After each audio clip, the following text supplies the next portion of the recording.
नमस्कार, मैं Rajesh Lakhera, assistant professor chemistry, government girls college Taranagar. आज अपना टॉपिक है आयनन विभव को प्रभावित करने वाले कारक। आयनन विभव यानी कि आयोनाइजेशन पोटेंशियल क्या होता है। सबसे पहले तो बात करें आयनन विभव। आयनन विभव ये होता है जिसको अपने आयोनाइजेशन पोटेंशियल कहते हैं, आईपी से कह देते हैं, या इसको डेल्टा एच की फॉर्म में दर्शाना हो तो इसको आयनन एंथैल्पी कहते हैं। आयनन एंथैल्पी, आयनन एंथैल्पी लिखेंगे तो अपने को प्लस माइनस एंथैल्पी होती है, उसको प्लस माइनस दर्शाना जरूरी होता है। तो आयनन एंथैल्पी है हमेशा पॉजिटिव होती है। पॉजिटिव का मतलब इलेक्ट्रॉन निकालने के लिए ऊर्जा देनी पड़ती है। इसकी परिभाषा वगैरह आपने पढ़ ली थी पिछली क्लास में कि किसी विलगित गैसीय परमाणु के बाहरी कक्षा से सबसे ढीले बंधे हुए इलेक्ट्रॉन को बाहर निकालने के लिए जितनी ऊर्जा की आवश्यकता होती है उसे आयनन विभव कहा जाता है या आयनन एंथैल्पी कहा जाता है। दोबारा से सुनिए, किसी विलगित गैसीय परमाणु के बाहरी कक्षा में सबसे ढीले बंधे हुए इलेक्ट्रॉन को बाहर निकालने के लिए जितनी ऊर्जा की आवश्यकता होती है उसे आयनन विभव या आयनन लब्धि एंथैल्पी कहते हैं। जैसे मान लो ये कोई परमाणु है, कोई एटम है, इसको सबसे पहले गैसीय अवस्था में लाया जाए, इसको ऊष्मा दी, गैसीय अवस्था में आ गया मान लो। अब गैसीय अवस्था में सबसे ढीले बंधे हुए इलेक्ट्रॉन को क्या करना है, मान लो ये ढीला बंधा हुआ इलेक्ट्रॉन था, इसको क्या करना है, बाहर निकालना है। कितनी ऊर्जा देनी पड़ेगी उसे क्या कहा जाता है, आयनन विभव कहा जाता है। अब आयनन विभव किसका ज्यादा होता है, किसका कम होता है? सबसे ज्यादा आयनन विभव हीलियम का होता है, सबसे कम आयनन विभव सीजियम का होता है। हीलियम में एक निष्क्रिय गैस स्थायी इलेक्ट्रॉनिक विन्यास होने के कारण इसका आयनन विभव बहुत अधिक होता है हीलियम का, और सीजियम का आकार बड़ा होने के कारण इसका आयनन विभव सबसे कम होता है। अब आयनन विभव को प्रभावित कौन कौन करता है? आयनन विभव को प्रभावित करने वाले कारक, आईपी को प्रभावित कौन करता है?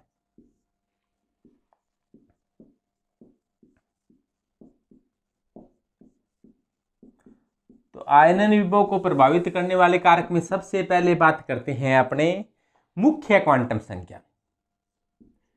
मुख्य क्वांटम संख्या, क्वांटम संख्या आपने पहले पढ़ी थी। क्वांटम संख्या 4 होती है, एन एल एम एस। मुख्य क्वांटम संख्या, दिगंशीय क्वांटम संख्या, चुंबकीय क्वांटम संख्या और चक्रण क्वांटम संख्या। मुख्य क्वांटम संख्या को एन से दर्शाया था, इसके खोजकर्ता निल्स बोर थे। मुख्य क्वांटम संख्या का अर्थ कि इलेक्ट्रॉन है वो कौन सी कक्षा में है। पहली कक्षा है तो n बराबर 1 है, दूसरी कक्षा है तो n बराबर 2 है, तीसरी कक्षा है इसका मतलब n बराबर 3 है। कोई भी इलेक्ट्रॉन है वो कौन सी कक्षा में है ये बताता है मुख्य क्वांटम संख्या। जब n का मान बढ़ेगा तो इलेक्ट्रॉन की दूरी नाभिक से, जैसे n बराबर 1 है तो इलेक्ट्रॉन यहाँ घूम रहा है, n बराबर 2 है तो इस कक्षा में घूम रहा है, n बराबर 3 है तो इस कक्षा में घूम रहा है। यानी कि जैसे जैसे n का मान बढ़ता है वैसे वैसे इलेक्ट्रॉन की नाभिक से दूरी बढ़ती जाती है, जिससे नाभिकीय आकर्षण कम होता जाता है, जिससे आईपी का मान क्या होता जाता है, कम हो जाता है। यानी कि n बढ़ने से आयनन विभव है वो कम हो जाता है, यानी कि आईपी 1/n होगी।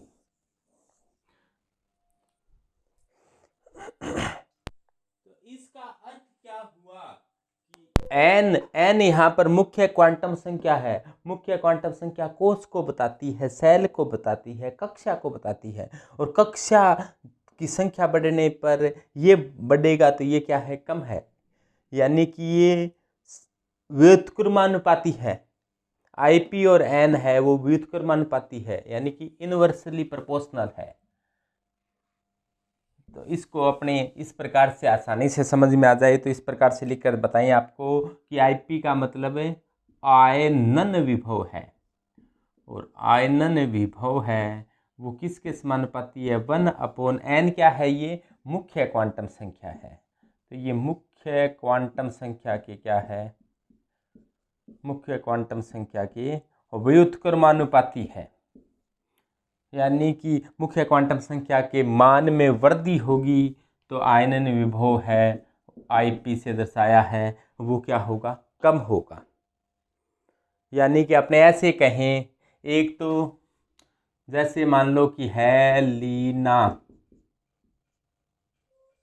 लीना ने कहा, क्या कहा, रूबी सजी फिरे। अब देखो जैसे मान लो दो एग्जांपल ले लो, एक लिथियम है एक सोडियम है। लिथियम का अंतिम इलेक्ट्रॉन विन्यास है लिथियम का इलेक्ट्रॉन विन्यास है 2s1 और इसका इलेक्ट्रॉन विन्यास है 3s1। अब देखो लिथियम में से इलेक्ट्रॉन दूसरी कक्षा कि S में से इलेक्ट्रॉन हटाना पड़ रहा है और सोडियम में तीसरी कक्षा के S से हटाना पड़ेगा, तो IP क्या होगा, इसका IP अधिक होगा क्योंकि N का मान क्या है, कम है। N का मान बढ़ गया तो IP क्या हो जाएगा, कम, तो इसका IP क्या होगा, कम होगा। और नीचे जाने पर जैसे जैसे नीचे जा रहे हैं तो IP के मान में कमी होती जाती है और सबसे कम IP होता है वो सीजियम का होता है। यानी कि मुख्य क्वांटम संख्या की IP है वो व्युत्क्रमानुपाती होता है। इसके बाद बात करते हैं अपने प्रभावी नाभिकीय आवेश की। प्रभावी नाभिकीय आवेश पर किस प्रकार से आयनन विभव डिपेंड करता है। प्रभावी नाभिकीय आवेश, प्रभावी नाभिकीय आवेश को अपने Z इफेक्टिव से दर्शाते हैं और Z इफेक्टिव ज्ञात करने की एक अलग से वीडियो बनाई थी कि कैसे ज्ञात की जा सकती है प्रभावी नाभिकीय आवेश। दूसरा पॉइंट आता है कि IP प्रभावी नाभिकीय आवेश से, प्रभावी नाभिकीय आवेश, प्रभावी नाभिकीय आवेश को अपने शॉर्ट में कहते हैं Z इफेक्टिव। और Z इफेक्टिव निकालने का सूत्र आप साथ में ध्यान रखो, Z माइनस सिग्मा होता है। तो ये प्रभावी नाभिकीय आवेश क्या होता है कि नाभिक द्वारा प्रति इलेक्ट्रॉन जितना आकर्षण बल लगाया जाता है उसी को प्रभावी नाभिकीय आवेश कहा जाता है। Z इफेक्टिव ज़्यादा है, यदि Z इफेक्टिव ज़्यादा है इसका मतलब इलेक्ट्रॉनों पर आकर्षण बल है वो क्या है, ज़्यादा है। Z इफेक्टिव ज़्यादा है इसका मतलब क्या है, आकर्षण बल है वो क्या है, अधिक है। Z इफेक्टिव ज़्यादा है इसका मतलब आकर्षण बल अधिक है। और जितना इलेक्ट्रॉनों पर आकर्षण ज़्यादा होगा तो इलेक्ट्रॉनों को निकालना कठिन हो जाएगा, तो जिससे IP के मान में क्या होगी, वृद्धि होगी। यानी कि Z इफेक्टिव बढ़ेगा, Z इफेक्टिव को आप ऐसे मानो IP के समानुपाती है। Z इफेक्टिव है वो इस प्रकार से मानो कि इलेक्ट्रॉनों पर लगने वाला आकर्षण बल है।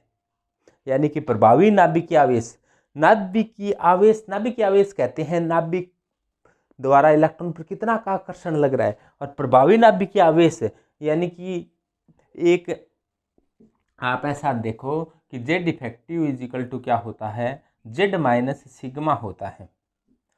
और Z परमाणु क्रमांक होता है और परमाणु क्रमांक होता है उतने ही नाभिक में प्रोटॉन पाए जाते हैं। नाभिक में उपस्थित प्रोटॉन है जिस पर चार्ज पॉजिटिव है वो इलेक्ट्रॉनों को क्या करते हैं, इलेक्ट्रॉन पर चार्ज नेगेटिव है तो इलेक्ट्रॉन को अपनी ओर आकर्षित करते हैं, तो इसे नाभिकीय आवेश कहा जाता है। इसे अपने परमाणु क्रमांक Z से दर्शा दिया। और ये सिग्मा शिल्डिंग कोएफिशिएंट होता है, परिरक्षण नियतांक होता है। परिरक्षण नियतांक क्या होता है, यानी कि जिस इलेक्ट्रॉन को नाभिक खींच रहा है, यानी नाभिक सभी इलेक्ट्रॉनों को खींचता है, लेकिन एक की बात करें, इस इलेक्ट्रॉन को मान लो नाभिक खींच रहा है लेकिन अंदर वाले जो बाकी इलेक्ट्रॉन है सभी मिलकर इसको एक प्रतिकर्षण बल भी लगाते हैं।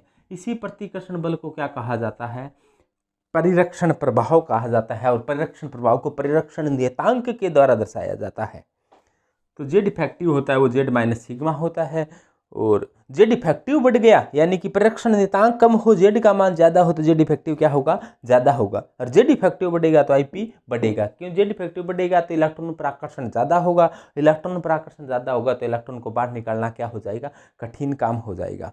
यानी कि प्रभावी नाभिकीय आवेश के मान में वृद्धि होने पर Z इफेक्टिव के मान प्रभावी नाभिकीय आवेश यानी कि जेड इफेक्टिव के मान में वृद्धि होने पर आईपी के मान में वृद्धि हो जाती है।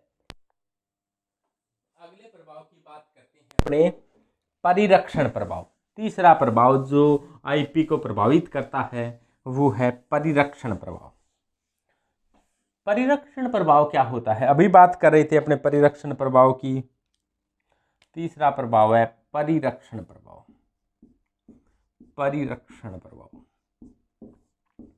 परिरक्षण प्रभाव कैसा मानो कि परमाणु में अंदर उपस्थित इलेक्ट्रॉन बाहरी इलेक्ट्रॉनों को प्रतिकर्षित करते हैं, जिससे नाभिकीय आवेश के मान में कमी आ जाती है। दोबारा सुन लो कि परमाणु में अंदर उपस्थित इलेक्ट्रॉन बाहरी इलेक्ट्रॉनों को प्रतिकर्षित करते हैं, जिससे नाभिकीय आकर्षण के मान में कमी आ जाती है। यानी कि नाभिक तो इलेक्ट्रॉन को अपनी ओर खींच रहा है, लेकिन अंदर वाले इलेक्ट्रॉन इसको धक्का दे रही हैं।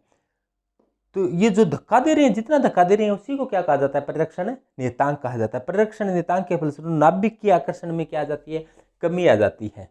जैसे मान लो ये 10 के बल से खींच रहा था और ये मान लो धक्का देने वाला 6 के बल है, तो बचा कितना, 4 ही बचा ना। खींच तो 10 रहा था, लेकिन वास्तव में कितना बचा, 4 ही। यानी कि अंदर वाले इलेक्ट्रॉन बाहर वाले इलेक्ट्रॉन को धक्का देते हैं, जिससे क्या होता है, नाभिकीय आवेश के मान में, नाभिकीय आकर्षण के मान में कमी आ जाती है। और इसी धक्के को क्या कहा जाता है, परिरक्षण प्रभाव। इसको इंग्लिश में कहते हैं शील्डिंग इफेक्ट। और शील्डिंग इफेक्ट बढ़ेगा, शील्डिंग इफेक्ट बढ़ेगा तो आईपी क्या हो जाएगा, कम हो जाएगा। क्यों शील्डिंग इफेक्ट बढ़ेगा तो आईपी कैसे कम हो जाएगा, शील्डिंग इफेक्ट बढ़ जाएगा तो इलेक्ट्रॉन है, इलेक्ट्रॉन पर प्रतिकर्षण ज़्यादा लग रहा है, इलेक्ट्रॉन पर आकर्षण कम हो गया है, इलेक्ट्रॉन पर नाभिक की पकड़ कम हो गई है, और वो थोड़ी सी ऊर्जा देते ही आसानी से बाहर निकल जाएगा। तो यानी कि परिरक्षण प्रभाव को दोबारा समझो। ये जैसे नाभिक है, नाभिक में उपस्थित ये कोई इलेक्ट्रॉन है, इस इलेक्ट्रॉन को नाभिक खींच रहा है, इलेक्ट्रॉन को नाभिक तो खींच रहा है, लेकिन इसमें अंदर स्थित इलेक्ट्रॉनों को मैं एक साथ ही मान लिया, अंदर वाले इलेक्ट्रॉन है इसको सभी धक्का दे रही है। इस धक्के को क्या कहा जाता है, परिरक्षण प्रभाव कहा जाता है। तो परमाणु में अंदर स्थित इलेक्ट्रॉनों द्वारा बाहरी इलेक्ट्रॉनों को प्रतिकर्षित किया जाता है, जिससे नाभिकीय आकर्षण के मान में कमी आ जाती है। और ये इसको अपने सिग्मा से दर्शा देते हैं, परिरक्षण नियतांक से, और आकर्षित कर रहा है इसको जेड से दर्शा देते हैं। और बचा वो क्या कहा आपने, जेड इफेक्टिव, तो जेड माइनस है सिग्मा। तो ये सिग्मा परिरक्षण प्रभाव को परिरक्षण नियतांक सिग्मा से दर्शाया है। तो ये परिरक्षण प्रभाव बढ़ेगा तो आईपी का मान क्या हो जाएगा, कम हो जाएगा। तो शील्डिंग इफेक्ट समानुपाती 1/IP, या आपने ऐसे कहीं आईपी समानुपाती 1 शील्डिंग इफेक्ट। शील्डिंग इफेक्ट का मतलब परिरक्षण नियतांक, परिरक्षण प्रभाव। यानी कि आयनन विभव परिरक्षण प्रभाव के व्युत्क्रमानुपाती होता है। परिरक्षण प्रभाव बढ़ेगा तो आईपी क्या हो जाएगा, कम हो जाएगा। यानी कि कम ऊर्जा से इलेक्ट्रॉन क्या हो जाएगा, बाहर निकल जाएगा।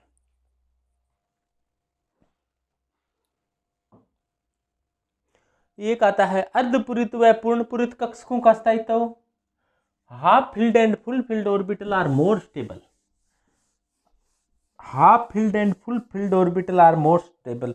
अर्धपूरित व पूर्णपूरित कक्षकों का स्थायित्व, इसको ऐसे समझो आप कि आधे भरे हुए और पूरे भरे हुए कक्षक ज़्यादा स्थायी होते हैं, और ज़्यादा स्थायी इलेक्ट्रॉनिक विन्यास में से इलेक्ट्रॉन निकालना कठिन काम होता है।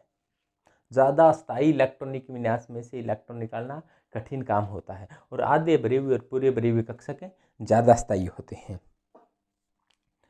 तो अपने चौथा इसको प्रभावित करने वाला कारक है अर्धपूरित। अर्धपूरित व पूर्णपूरित कक्षकों का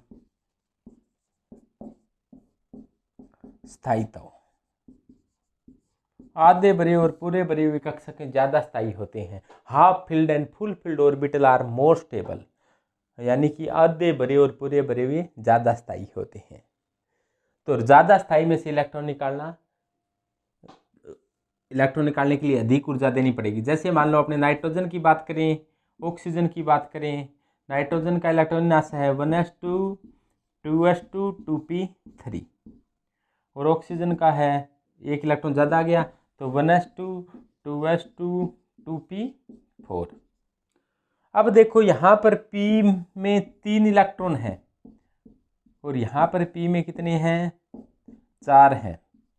अब देखो p में 3 इलेक्ट्रॉन है तो p क्या हो गया आधा भरा गया, तो आधा भरा गया तो ये से क्या कहेंगे ये आधा भरा हुआ है तो ये हाफ फिल्ड है, तो हाफ फिल्ड है। और ये क्या है न तो हाफ फील्ड है न फुल फील्ड है, यानी कि न तो आधा भरा हुआ है नहीं पूरा भरा हुआ है। तो हाफ फील्ड क्या होते हैं मोर स्टेबल होते हैं, ज़्यादा स्थायी होते हैं और ज़्यादा स्थायी में से इलेक्ट्रॉन निकालना कठिन काम होता है, तो आईपी क्या होगा ज़्यादा। यानी कि half field and full filled orbital हो तो उसका आईपी ज़्यादा होता है। तो नाइट्रोजन का आईपी ऑक्सीजन से क्या होता है अधिक होता है। ये एक परमाणु क्रमांक तक ही एक परमाणु आगे तक ही लागू होता है। जैसे बात करें अपने lithium beryllium boron carbon nitrogen oxygen fluorine, किसका आईपी ज़्यादा। जैसे जैसे इधर से जा रही हैं आकार है वो छोटा होता जा रहा है और छोटे आकार में से इलेक्ट्रॉन निकालना मुश्किल काम होता है। फिर भी इसका स्थायी इलेक्ट्रॉनिक विन्यास है, इसका स्थायी इलेक्ट्रॉनिक विन्यास है, ये 2s2 स्थायी है, इसका 2p3 स्थायी है। स्थायी अर्धपूर्ण स्थायी पूर्णपूर्ण स्थायी, स्थायी इलेक्ट्रॉनिक विन्यास में से इलेक्ट्रॉन निकालना कठिन कार्य होता है। इसीलिए बेरिलियम का आईपी बोरोन से क्या आता है ज़्यादा, बेरिलियम यहाँ आ जाएगा, नाइट्रोजन क्या आ जाएगा यहाँ एक ही आगे आता है। यानी कि लिथियम से ज़्यादा आईपी है वो बोरोन का है। बोरोन से होना तो लिथियम के बाद में बेरिलियम चाहिए था, लेकिन आईपी में बोरोन आता है और बोरोन के बाद में फिर और ही ज़्यादा आईपी बेरिलियम का, फिर कार्बन का, फिर नाइट्रोजन आना चाहिए था, लेकिन नाइट्रोजन का आईपी ऑक्सीजन से भी ज़्यादा हो जाता है। तो ऑक्सीजन के बाद में नाइट्रोजन फ्लोरीन। यानी कि आपको आईपी का ऑर्डर लिखना हो तो आईपी का ऑर्डर एक आगे चला जाता है। कारण है अर्धपूरित व पूर्णपूरित, आधे भरे हुए और पूर्ण भरे हुए कक्षक ज़्यादा स्थायी होती हैं। इस बात को ध्यान रखना। ये आईपी का ऑर्डर है, आईपी और आईपी फर्स्ट का ऑर्डर है। यानी कि पहला इलेक्ट्रॉन निकालेंगे तो लिथियम में इलेक्ट्रॉन आसानी से निकलेगा, लिथियम से ज़्यादा ऊर्जा देनी पड़ेगी बोरोन में, बोरोन से ज़्यादा ऊर्जा देनी पड़ेगी बेरिलियम में, बेरिलियम से ज़्यादा ऊर्जा देनी पड़ेगी कार्बन से ज़्यादा ऊर्जा देनी पड़ेगी ऑक्सीजन में, ऑक्सीजन से ज़्यादा ऊर्जा देनी पड़ेगी नाइट्रोजन में। देखो नाइट्रोजन का आकार बड़ा है, ऑक्सीजन का आकार छोटा है, बड़े में से इलेक्ट्रॉन निकालना आसान काम है और छोटे में से इलेक्ट्रॉन निकालना मुश्किल काम है। फिर भी नाइट्रोजन का ज़्यादा होता है, क्यों?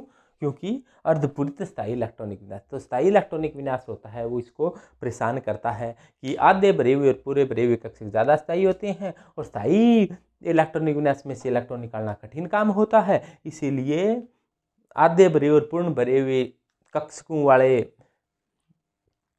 जो है उनका आईपी फर्स्ट है वो ज़्यादा होता है। आईपी सेकंड का ऑर्डर लिखना होगा तो एक इलेक्ट्रॉन त्यागने के बाद में फिर देखेंगे अर्धपूरित और पूर्णपूरित।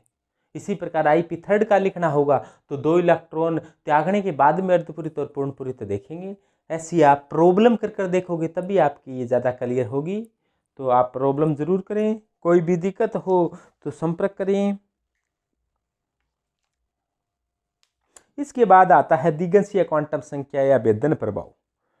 तो भेदन प्रभाव में आप समझो इस बात को कि भेदन प्रभाव क्या होता है।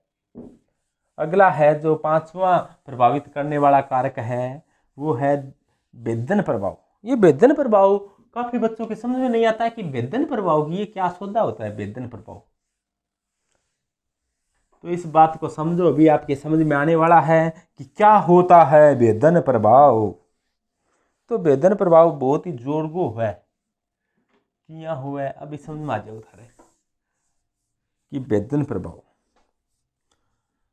तो देखो अभी भेदन प्रभाव यो लो जी भेदन प्रभाव। भेदन प्रभाव में जैसे मान लो इलेक्ट्रॉन एक एस उपकोष से इलेक्ट्रॉन निकालना है, पी से निकालना है, डी से निकालना है या एफ से निकालना है।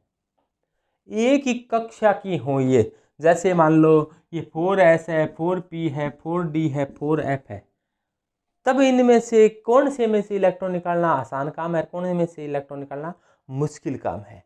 तो इसमें जैसे 4 की बात करें, जैसे मान लो ये नाभिक है, नाभिक में ये कक्षा है, ये पहली कक्षा है, ये दूसरी कक्षा है, ये तीसरी कक्षा है, इसी प्रकार से ये मान लो चौथी कक्षा है। चौथी कक्षा में 4 उपकोष हैं, पहली कक्षा में एक ही उपकोष है 1s, दूसरी में 2 होते हैं 2s और 2p, तीसरी में 3 होते हैं 3s, 3p और 3d। इसी प्रकार से चौथी कक्षा में 4 उपकोष होते हैं। इस बात को समझो आप, चौथी कक्षा में 4 उपकोष कैसे होते हैं, इसको मैं इसी प्रकार से लिख रहा हूँ 4s, 4p, 4d, 4f। ये चौथी कक्षा में 4 उपकोष है। अब देखो इसी प्रकार से है ये, पहली कक्षा में एक उपकोष है 1s, दूसरी में 2 उपकोष है 2s, 2p, तीसरी में 3 है 3s, 3p, 3d, चौथी में 4 है 4s, 4p, 4d और 4f। इसमें देखो 2s और 2p में 2s नाभिक के ज्यादा नजदीक है और 2p नाभिक से थोड़ा सा दूर है ऊर्जा के मामले में, यानी कि इसकी ऊर्जा नाभिक से ज्यादा नजदीक है, ये नाभिक से ज्यादा दूर है, यानी कि इस पर नाभिक की पकड़ ज्यादा होगी, इसके नाभिक पर पकड़ कम होगी। तो इसमें से इलेक्ट्रॉन निकालना आसान काम होगा, इसमें से इलेक्ट्रॉन निकालना मुश्किल काम। इसी प्रकार से ये 3s, 3p और 3d में से इलेक्ट्रॉन निकालना आसान काम 3d से, बाहर से इलेक्ट्रॉन निकालना आसान काम होगा 3d से, आसान काम 3p से, मुश्किल काम 3s से और ही मुश्किल काम। इसी प्रकार से चौथी कक्षा में 4s से इलेक्ट्रॉन निकालना कठिन काम, 4p से इलेक्ट्रॉन निकालना और कठिन काम, 4d से और ही कठिन, 4f से और ही कठिन, यानी कि 4s का परिरक्ष जो भेदन प्रभाव है वो ज़्यादा होता है और 4f का भेदन प्रभाव कम होता है। तो ये ध्यान देना, s, p, d और f भेदन प्रभाव का क्रम में ये ध्यान रखना कि s का भेदन प्रभाव होता है वो ज़्यादा होता है और ये भेदन प्रभाव आगे से आगे क्या होता जाता है, कम होता जाता है। और भेदन प्रभाव ज़्यादा है, इसका मतलब इसका आईपी क्या होगा, ज़्यादा होगा और इसका आईपी क्या होगा, कम होगा। पर ये ध्यान देना एक ही कक्षा के होने चाहिए, जैसे ये तीसरी के होने चाहिए, तीसरी में ये होता नहीं, इसीलिए मैंने चौथी कक्षा के बना देता हूँ। तो एक ही कक्षा की हो तभी भेदन प्रभाव का क्रम अपने को लगाना है। ऐसा नहीं कि एक 3D है एक 4s है अब इसमें भेदन प्रभाव लगा रहे हो, क्योंकि ये भेदन प्रभाव एक ही कक्षा के होना जरूरी होता है। या अपने ऐसे इसके लिए आप दिगंशीय क्वांटम संख्या का नाम आ रहा है, तो एल का मान क्या है यहाँ पर, एस के लिए 0, एल का मान पी के लिए एल का मान होता है 1, डी के लिए एल का मान होता है, दिगंशीय क्वांटम संख्या एल का मान 2, यानी किस प्रकार से होते हैं एस, पी, डी और एफ। दिगंशीय क्वांटम संख्या एल का मान 0, 1, 2, 3, यानी कि एल के मान ज़्यादा है, इसका मतलब भेदन प्रभाव कम है, एल का मान कम है, इसका मतलब भेदन प्रभाव ज़्यादा है। यानी कि अपने ऐसे कहते हैं भेदन प्रभाव है वो समानुपाती 1 दिगंशीय क्वांटम संख्या है एल, दिगंशीय क्वांटम संख्या एल के वितरणानुपाती एल बढ़ेगा तो भेदन प्रभाव क्या हो जाएगा, कम हो जाएगा। और भेदन प्रभाव ज़्यादा है तो आईपी ज़्यादा है, भेदन प्रभाव बढ़ेगा तो आईपी के मान में क्या होगी, वृद्धि होगी। तो धन्यवाद। मैं Rajesh Lakhira, assistant professor chemistry, government girls college Taranagar.